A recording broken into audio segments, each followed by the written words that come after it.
1907051037 dari Prodi D3 Manajemen Informatika Angkatan 2019.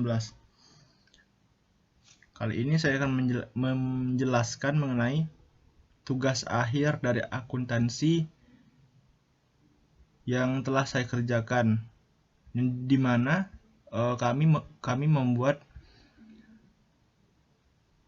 pencatatan transaksi serta jurnal-jurnal pencatatan saldo dari pencatatan transaksi di sini.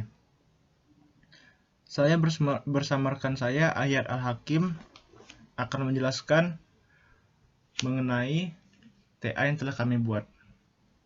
Di sini di tugas akhir ini pencatatan transaksinya berhubungan dengan perusahaan dagang. Perusahaan dagang merupakan bentuk usaha yang kegiatan utamanya membeli dan menjual barang dagang untuk dijual kembali tanpa mengubah bentuk, seperti toko, kios, depot, minimarket, supermarket, dan swalayan. Adapun selain perusahaan dagang, yaitu perusahaan jasa, di mana perusahaan jasa merupakan informasi awal yang harus dicatat dan diolah sebagai dasar untuk membuat laporan keuangan. Perbedaannya spesifik di antara perusahaan jasa dan perusahaan dagang terdapat pada karakteristiknya. Perusahaan jasa tidak berwujud, dapat dipisahkan, beragam, dan tidak tahan lama. Sedangkan di perusahaan dagang, karakteristiknya kegiatan utama membeli, menjual kembali barang dagang tanpa mengubahnya dan tanpa mengubah sifat barang dagang tersebut. Sumber pendapatan utamanya berasal dari penjualan barang dagang. Ya, langsung saja kita bahas TA yang telah saya buat bersama rekan saya Ahyar Al-Hakim. Nah, di sini terdapat Tuan Joni. Misalkan Tuan Joni menerima pinjaman dari BRI sebesar 20 juta sebagai tambahan modal usaha pada tanggal 2 Januari. Kita langsung masukkan ke dalam jurnal umum. Di sini ke bagian kas dan hutang bank. Karena Tuan Joni mendapatkan uang sebesar 20 juta, kita masukkan ke dalam debit, dan utang bank bertambah sebesar 20 juta.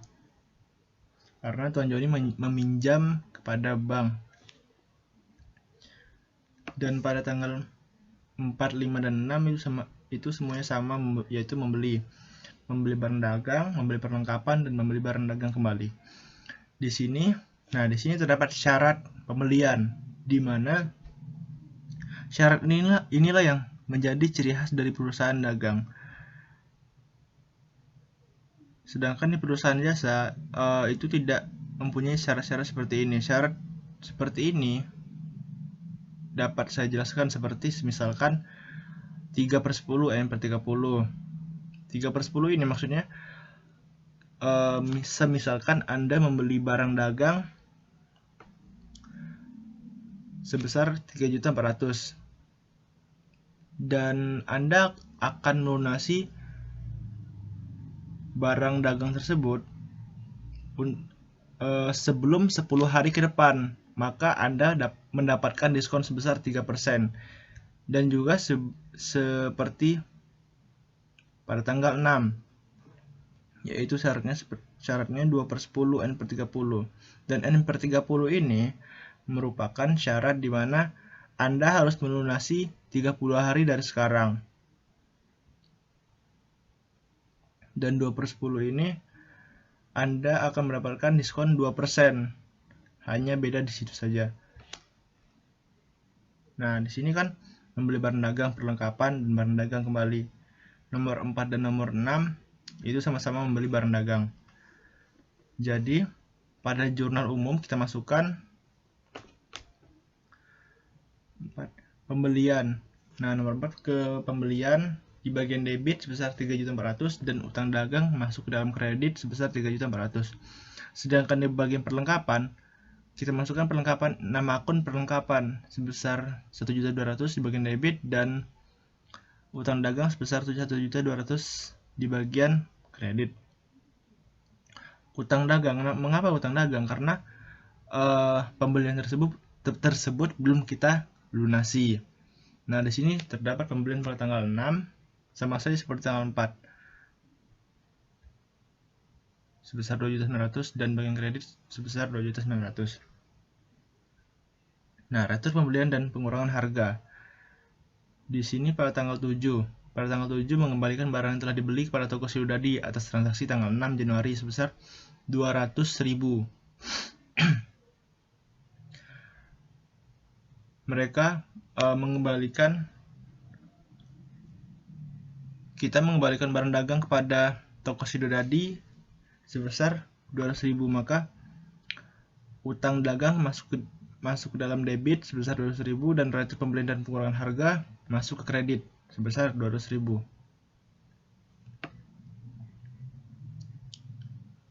Nah, di sini terdapat potongan. Seperti saya jelaskan tadi, potongan ini merupakan syarat atau mendapatkan diskon kurang lebihnya.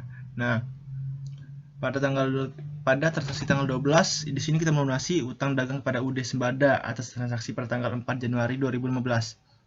Pada tanggal 4 sebesar 3.400.000. Nah, syaratnya 3/10. Maka 10 hari dari tanggal 4 itu kita mendapatkan diskon apabila kita membayar 10 hari pada tanggal 4. Nah, di sini kita melunasinya pada tanggal 12, maka belum masuk hari ke-11.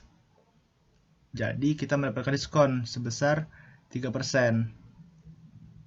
Jadi di bagian transaksi tanggal 12, di bagian jurnal umumnya utang dagang masuk ke dalam debit 3.400.000, kas bagian kredit sebesar 3.298.000 dan potongannya sebesar 102.000 rupiah. Potongan tersebut merupakan pengurangan dari 3.400.000 dan 3.298.000 atau 3% dari 3.400.000. Nah, di tanggal 18 juga ada potongannya. Tanggal 18 menerima cicilan piutang dagang dari toko Merbabu sebesar 2 juta atas transaksi tanggal 9 Januari 2015. Pada tanggal 9 Januari syaratnya 2/10, maka di sini kita belum masuk tempo. Jadi kita mendapatkan diskon sebesar 2%.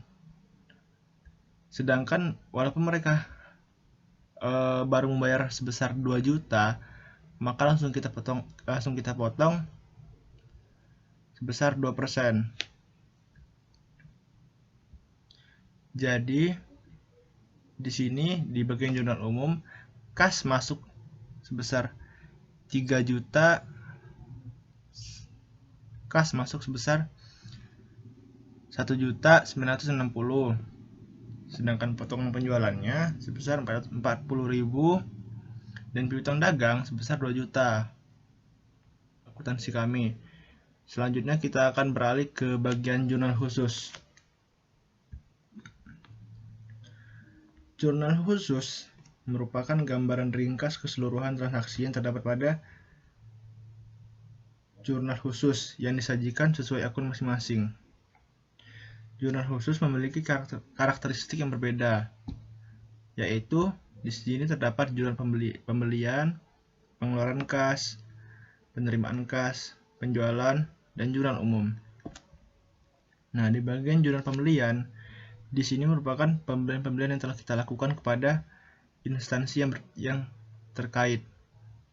Semisal keterangan di sini terdapat UD Sembada, CV Dulur, Toko Siludadi, Toko Wilis, Depo Himalaya. Nah, kita lihat di sini pembelian-pembelian yang telah kita lakukan pada instansi yang terkait tersebut. Nah, di sini terdapat tanggal 4, tanggal 5, tanggal 6, tanggal 11, dan tanggal 15. Tanggal 4, tanggal 5, tanggal 6 pembelian barang dagang, pembelian perlengkapan, pembelian barang dagang, dan pada tanggal 11 dan 15 di sini juga masuk ke dalam pembelian barang dagang dan juga pembelian barang dagang juga. Nah, kita masukkan ke dalam pembelian debit. Di bagian debit terdapat pembelian. Nah, serba-serbi ini seperti nama akun, terdapat perlengkapan sebesar 1.200.000. Kita masukkan sesuai yang ada di jurnal umum, seperti tanggal 4, tanggal 5, tanggal 6. Pembeliannya sebesar 3.400.000, bagian pembelian perlengkapan 1.200.000, dan tanggal 6 ini pembelian sebesar 2.900.000. Kita sesuaikan sangat dengan jurnal umum. Dan apabila sudah selesai, kita jumlahkan seperti berikut. Di sini di bagian jurnal khusus, saya buat jurnal khusus karena agar gampang untuk dimasukkan ke dalam buku besar. Nah, di sini terdapat jurnal pengeluaran kas. Tanggal 12, 23, 25, 27. Kita lihat. 12, 23, 25, 27. 12.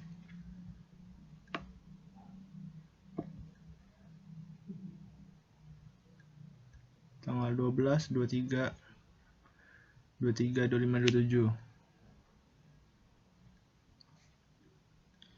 Itu terdapat utang dagang, bagian debit, nama akun, terdapat peralatan, beban gaji, beban angkut, pembelian.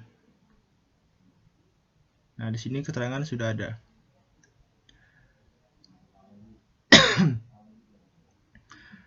Seperti kita lihat di pencatatan transaksi pada tanggal 12 ya. Tanggal 12 melunasi utang dagang kepada UD Sembada. Melunasi utang dagang kepada UD Sembada sebesar 3.400.000 dan kreditnya kas 3.298.000. Jurnal pengeluaran kas ini di mana kita mengeluarkan kas kita untuk membayar beban-beban kita, seperti beban gaji, beban angkut pembelian, membeli peralatan. Nah, totalnya seperti berikut. Dan juga ada jurnal penerimaan kas di mana di sini masuk semua penjualan-penjualan yang telah kita lakukan kepada pembeli. Seperti pinjaman bank sebesar 20 juta, Bu Sulis membayar kepada kita 2.400.000, toko merbabu sebesar 1.960.000. Nah, di sini dapat kalian ketahui kalau jurnal penerimaan kas ini di mana penjualan tersebut masuk ke dalam bagian kas. Jadi tidak ada persyaratan-persyaratan yang seperti tadi saya jelaskan. Kas potong penjualan 40.000 juta penjualan. Nah, totalnya sebagai berikut. Nah, di sini terdapat penjualan dan jurnal umum. Nah, baru penjualan yang mempunyai syarat-syarat itu kita masukkan ke dalam penjualan. Itu kita masukkan ke dalam buku besar penjualan. Seperti halnya tanggal 9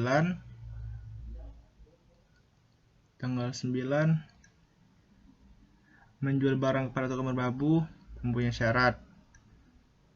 Dan tanggal 22 menjual barang pada toko Semeru mempunyai syarat juga. Maka di sini kita langsung saja masukkan fakturnya, syarat pembayaran dan jumlahnya. Dan totalnya sebagai berikut.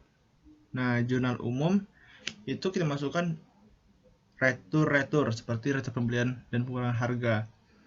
Dan juga ada satu lagi, kalau tidak salah, retur penjualan dan pengurangan harga. Ini kan retur pembelian dan pengurangan harga. Ada juga retur penjualan dan pengurangan harga yang tertera pada tanggal 7 ya. Nah, ya, sekian penjelasan saya mengenai jurnal khusus.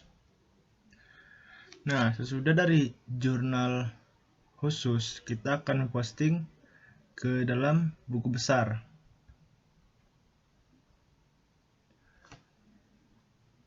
Posting ke buku besar. Posting itu kegiatan memindahkan akun-akun sejenis pada jurnal untuk memindahkan penyusunan laporan keuangan. Dan sedangkan buku besar ini bertujuan untuk memudahkan perusahaan mengetahui saldo tiap-tiap akun. Nah, kita langsung saja kita dapat melihatnya. Di sini ada kas, utang dagang, perlengkapan, peralatan, utang dagang, utang bank, penjualan, potongan penjualan. Ya, nama-nama akun di jurnal khusus dan jurnal umum juga. Nah, di sini Anda dapat melihat di bagian kas debit sebesar 30.260. Itu diambil dari jurnal khusus, dan juga kas bagian kredit sebesar 9.998 juta itu dari jurnal khusus juga. Nah, di sini di bagian kas kredit itu terletak di sini, yaitu di bagian jurnal pengeluaran kas. Dan sedangkan kas di bagian debit sebesar 30.260 itu di bagian jurnal penerimaan kas. Nah, di sini kita masukkan ke dalam saldo, dan kemudian kita kurangi kas debit tadi sebesar 30.260, kita kurangkan dengan kas kredit sebesar 9.998.000 rupiah.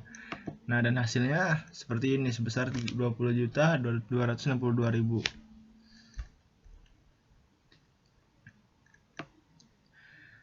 Nah, seperti tadi kas tadi, piutang dagang juga diambil dari jurnal khusus, piutang dagang, perlengkapan, peralatan, dan lain-lain. Piutang dagang seperti halnya debit 7.200.000, kredit 5.200.000 diambil dari sini. Pertama debit sebesar 7.200.000 di bagian penjualan. Sedangkan di bagian kredit itu diambil di bagian sini, piutang dagang kredit sebesar 5.200.000. Nah, di perlengkapan juga dan peralatan kita bisa langsung melihatnya di bagian serba-serbi. Perlengkapan 1.200.000 dan peralatan sebesar 2.100.000. Nah, di bagian piutang dagang ini kita jumlahkan tadi seperti kas tadi ya. Bagian debit sebesar 7.200.000 dikurangi piutang dagang kredit sebesar 5.200.000, jadi hasilnya 2 juta. Nah, sesudah kita memindahkan semua akun ke buku besar dan sesuai dengan jurnal khusus dan jurnal umum, maka kita akan memindahkan ke AJP atau Nah, selesai kita memposting ke dalam buku besar, selanjutnya kita akan beralih ke AJP atau ayat jurnal penyesuaian. Ayat jurnal penyesuaian digunakan untuk menyesuaikan akun real dan akun nominal agar menunjukkan keadaan keuangan sebenarnya pada akhir periode. Jurnal penyesuaian berfungsi menutupi kelemahan pencatatan neraca saldo sehingga tidak terjadi kesalahan dalam menyusun laporan keuangan. Nah, di dalam transaksi saya menambahkan 2 tambahan transaksi, yaitu yang pertama, perlengkapan yang masih tersisa sebesar Rp500.000. Pemakaian perlengkapan digunakan untuk bagian toko 75% dan bagian kantor 25%. Dan nomor 2, bunga pinjaman di bank yang masih harus dibayar sebesar Rp100.000. Nah, di sini kita langsung masukkan ke dalam tabel beban perlengkapan toko Rp525.000. Beban perlengkapan kantor sebesar Rp175.000. Nah, di sini kita menggunakan 700.000 perlengkapan. Nah, di sini kan sudah perlengkapan yang masih tersisa sebesar 500.000. Nah, pemakaian perlengkapan bagian toko dan kantor ini menggunakan sisa dari perlengkapan yang kita punya tadi. Nah, di sini kan ada bagian perlengkapan. Perlengkapan ini sebesar 1.200.000. 1.200.000. Nah, di sini terdapat penggunaan lagi di mana perlengkapan sebesar 700.000 masuk ke dalam jurnal. Dan sedangkan sisanya masih 500.000. Nah, nomor 2, bunga pinjaman di bank yang masih harus dibayar sebesar 100.000. Kita masukkan ke dalam tabel dengan keterangan beban bunga bagian kredit sebesar 100.000 dan utang bunga di bagian kredit sebesar 100.000. Ya, mungkin sekian penjelasan dari saya mengenai tugas akhir. Selanjutnya akan dilanjutkan oleh Ahyar Al-Hakim yang akan menjelaskan di bagian neraca saldo, laba rugi, neraca, perubahan modal. Ya, sekian dari saya. Apabila ada salah kata, saya mohon maaf. Saya akhiri, wabillahi taufiq wal hidayah. Wassalamualaikum warahmatullahi wabarakatuh. Assalamualaikum warahmatullahi wabarakatuh. Perkenalkan, nama saya Ahyar Al-Hakim. Pada kesempatan kali ini saya akan mempresentasikan hasil tugas akhir mata kuliah pengantar akuntansi. Di sini saya akan menjelaskan beberapa materi yang telah saya buat, yaitu neraca saldo, laba rugi, neraca, dan perubahan modal. Yang pertama, neraca saldo. Toko Sinar, neraca saldo per tanggal 31 Januari 2017. Di sini ada kas, piutang, perlengkapan, peralatan, utang dagang, utang bank, penjualan, potongan penjualan, pembelian, potongan pembelian, return pembelian, beban angkut pembelian, dan beban gaji. Pada debit kas di sini berjumlah Rp20.262.000. Pada piutang dagang di sini ada debit yang totalnya 2 juta, perlengkapan debitnya 1,2 juta, peralatan debitnya 2,1 juta. Di sini utang dagang kredit berjumlah 8.600.000. Utang bank 20 juta berjumlah 20 juta. Penjualan kreditnya berjumlah 12.300.000. Di sini ada potongan penjualan debit yang berjumlah 40.000, pembelian debit 11 juta, potongan pembelian Rp102.000, return pembelian Rp200.000 pada kredit, beban angkut pembelian Rp300.000 pada debit, beban gaji Rp4.300.000 pada debit. Total keseluruhan debit ini berjumlah Rp41.202.000 dan jumlah total kredit per tanggal 1 Januari 2017 berjumlah Rp41.202.000. Selanjutnya materi laba rugi. Laporan laba rugi pendapatan penjualan yang berjumlah 12.300.000. Jumlah pendapatannya 12.300.000. Di sini ada bebannya. Yang pertama, harga pokok penjualan yang berjumlah Rp5.736.000, beban gaji Rp4.300.000, beban angkut pembelian Rp300.000, beban bunga Rp100.000, beban perlengkapan toko Rp525.000, beban perlengkapan kantor berjumlah Rp175.000.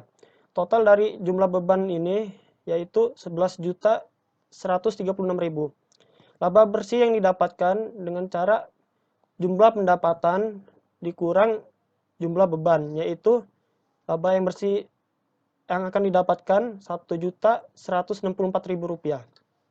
Oke, selanjutnya kita langsung menuju materi neraca. Di sini neraca toko Sinar per tanggal 31 Januari 2017. Di aset, di sini ada aset lancar dan aset tetap. Pada aset lancar terdiri dari dua, yaitu kas dan piutang. Aset lancar kas berjumlah Rp20.262.000. Sedangkan piutangnya berjumlah Rp2 juta. Total jumlah aset lancar yaitu kas ditambah piutang sama dengan Rp22.262.000. Selanjutnya aset tetap. Aset tetap ini ada dua, yaitu perlengkapan dan peralatan. Pada perlengkapan sendiri berjumlah Rp1.200.000 dan peralatan berjumlah Rp2.100.000. Total dari aset tetap yaitu perlengkapan ditambah peralatan, totalnya Rp3.300.000. Di sini ada akumulasi penyusutan yaitu menyusut minus Rp850.000. Total aset yaitu total aset tetap dikurang akumulasi penyusutan yang berjumlah total aset Rp2.450.000. Selanjutnya kewajiban dan ekuitas. Ekuitas adalah kekayaan bersih yang berasal dari investasi pemilik dan juga dari hasil kegiatan usaha perusahaannya. Di sini kewajiban ada dua, yaitu utang dagang dan utang bank. Utang dagangnya berjumlah Rp8.600.000, utang bank berjumlah Rp20 juta. Total kewajiban yaitu utang dagang ditambah utang bank yang berjumlah Rp28.600.000. Ekuitas pertanggal 31 Januari 2017 berjumlah Rp21.164.000 yang berasal dari perubahan modal. Total kewajiban dan ekuitas berjumlah Rp49.764.000. Selanjutnya perubahan modal. Laporan perubahan modal Toko Sinar periode 31 Januari 2017. Modal awalnya 20 juta didapat dari jurnal umum pertanggal 1 Januari 2017, yaitu kasnya 20 juta. Laba bersih didapatkan dari laporan laba rugi ini. Jadi modal akhir sama dengan modal awal ditambah laba bersih yang berjumlah Rp21.164.000. Sekian presentasi dari kami. Apabila ada kekurangan dan kesalahan, kami mohon maaf. Kami akhiri. Wassalamualaikum warahmatullahi wabarakatuh.